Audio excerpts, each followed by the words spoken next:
Hello guys, welcome to How to Solve YouTube channel. In today's video, I am going to show you how you can outline text in Adobe Photoshop. Before getting into this video, must subscribe to our YouTube channel and click on the bell icon. First, you need to open Photoshop.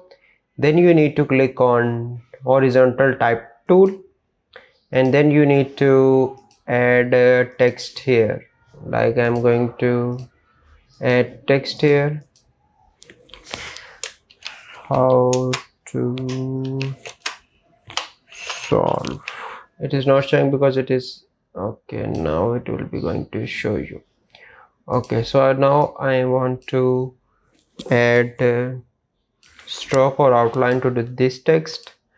Firstly, I am on this layer, then you need to click on this and add stroke. So here you can see that the stroke, you can make it bigger or smaller according to your choice. Position outside, inside, center, the one you like.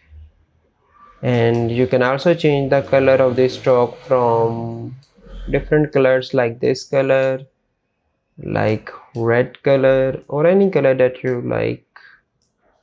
Okay, so by following these steps you can easily add stroke to the text in Adobe Photoshop. I hope you find this video helpful. If you find this video helpful, must like this video, subscribe to our YouTube channel for future videos. We'll see you in the next video.